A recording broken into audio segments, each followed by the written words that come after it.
Distributions of mileages of different sample size of cars are shown below. As the sample size increases, the distributions become more and more symmetrical and resemble the curve at the right due to the law of large numbers.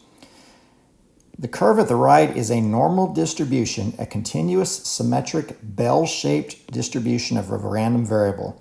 It is the most common continuous probability distribution. The characteristics of the normal distribution are as follows below. The graph of the curve is a continuous bell-shaped and symmetric with respect to the mean. The mean, median, and mode are equal and located at the center. The curve approaches but never touches the x-axis, and the total area of the curve is equal to 1 or 100%. So it is possible that you have heard of this distribution before. It is commonly called the bell curve.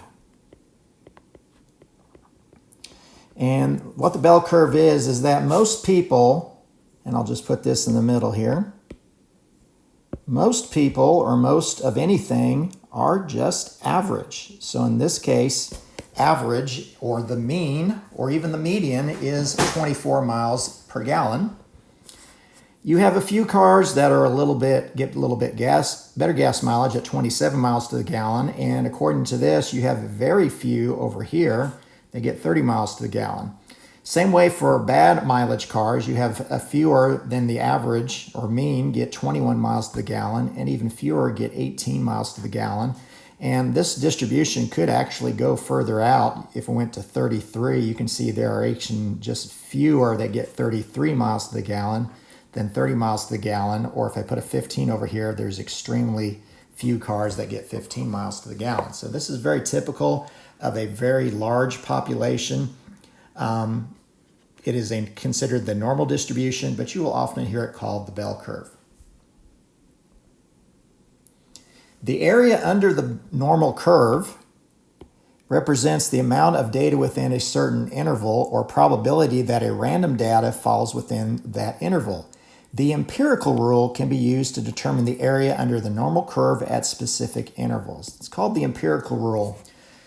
And using the empirical rule with standard deviation that we've learned from a previous lesson, we can see that what we can expect on a large population is that about 68% of the population will fall within one standard deviation. That's what that symbol stands for right there. That is the lowercase letter sigma. And it's the abbreviation for standard deviation. So anyway, you can expect about 68% of the data on a normal curve to fall within one standard deviation, either one standard deviation higher or one standard deviation lower than the mean. And that's what this symbol is right there. That is the Greek letter mu, but it stands for the mean. So if we split that up, we can say that we can expect 34% to be within one standard deviation higher than the mean, and 34% to be one standard deviation lower than the mean. Approximately 95% of the data falls within two standard deviations of the mean. So you can see that if we widen out our area that we're looking at, about 95% of all data would fall within two standard deviations of the mean, either two standard deviations lower or two standard deviations higher.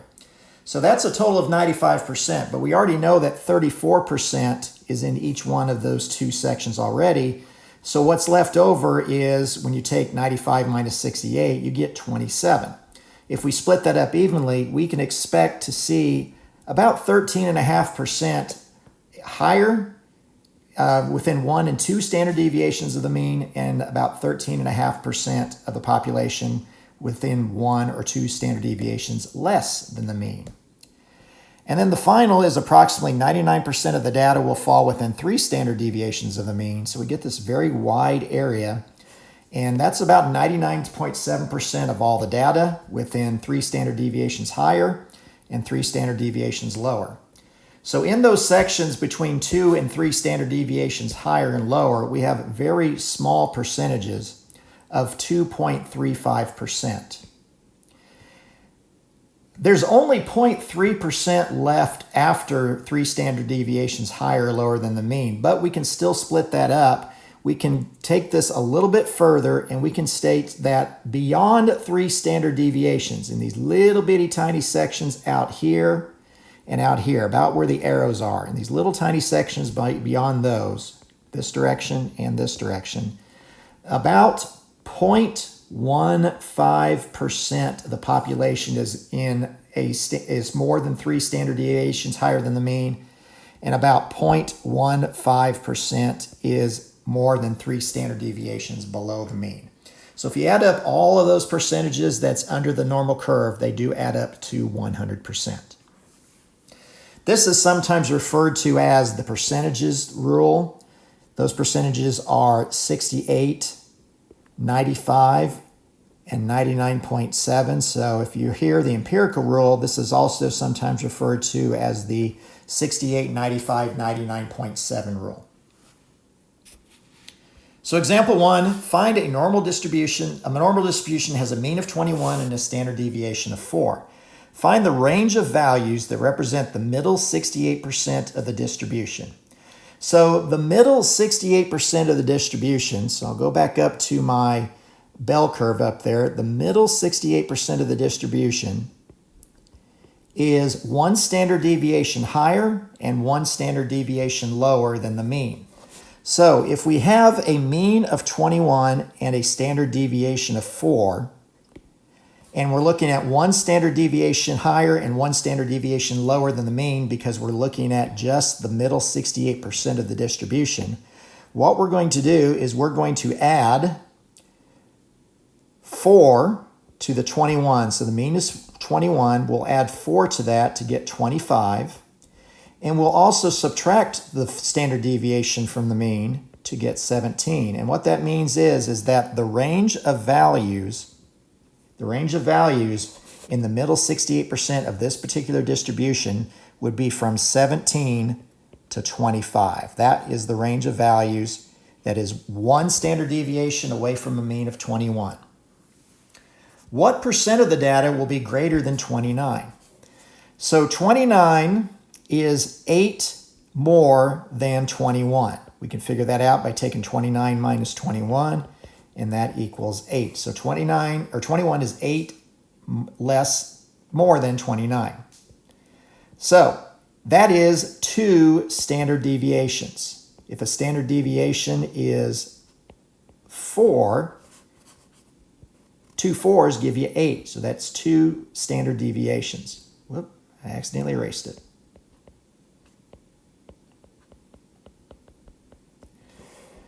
So the percent of data that will be greater than 29 or greater than 2 standard deviations is going to be, again, if here is the 2 standard deviations on the bell curve, the percentage we need to add will be that 2.35% and that little tiny 0.15% that is beyond the 3 standard deviations. So when you add 2.35% to 0.15%, you get 2.5%. So only 2.5% of the data will be greater than 29, which is more than 2 standard deviations away. Here's another one. We have a normal distribution with a mean of 8.2 and a standard deviation of 1.3. Find a range that represents the middle 95% of the distribution. So going back up, the middle 95% of the distribution is going to be 2 standard deviations away from the mean. So 2 standard deviations higher and 2 standard deviations lower. So since I'm adding 2 standard deviations, let's go ahead and multiply that 1.3 standard deviation times 2, and that would give me 2.6. I'm going to then add 2.6 to 8.2 to get 10.8, and I'm going to subtract 2.6 from 8.2 to get, let's see, that will be 5.6. So the range of values 2 standard deviations away from 8.2, which would represent the middle 95%, again, the middle 95%, because it's 2 standard deviations away, both higher and lower, would be from 5.6 to 10.8. What percent of the data will be less than 4.3? So 4.3, if I subtract that from 8.2, 4.3 is 3.9 units away. If I divide that by 1.3, because each standard deviation is 1.3, we find that it is 3 standard deviations. I'll use the abbreviation for standard deviation, the sigma, 3 standard deviations away from the mean. So if I go back up to my chart, 3 standard deviations less than the mean, and further than that is that tiny little sliver of 0.15%. So the answer is going to be 0.15%.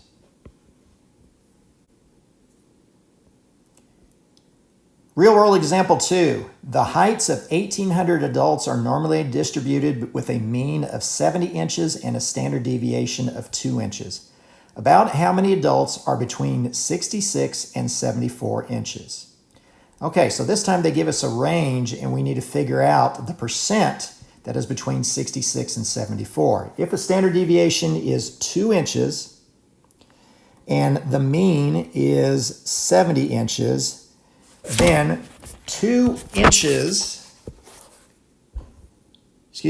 inches away is what 66 and 74 is from the mean. So if I put the mean right there, you can see I would have to add 4 to get 74, and I would have to subtract 4 from 70 to get the 66. So that is 2 standard deviations away. The reason it's 2 is because each standard deviation is 2 inches, and 4 is 2 times 2. So we're dealing with 2 standard deviations above and 2 standard deviations less than the mean.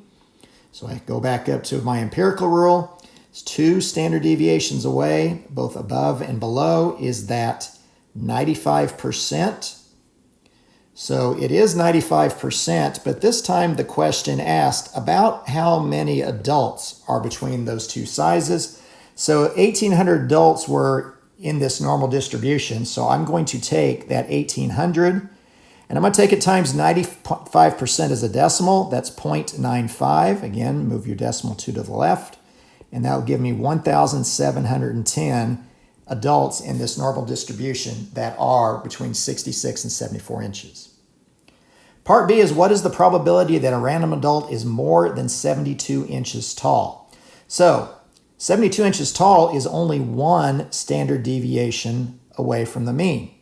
I can figure that out by taking the 72 minus a mean of 70, and that is 2 inches, and 2 inches is equal to 1 standard deviation in this particular distribution. It might be different in another distribution, but in this one it says it's 2 inches. So we're looking to see how many adults are more than 1 standard deviation higher. So if I go back here and look at my chart, and I'm going to clean my chart up a little bit so you can see what I am erasing. So more than 1 standard deviation away would be this 13.5%, this 2.35%, and then we've got this little sliver, remember, of 0.15%. That one counts too. So I add 13.5, 2.35, and 0.15. So it was 13.5% plus 2.35% plus 0.15%, and that is a total of 16%.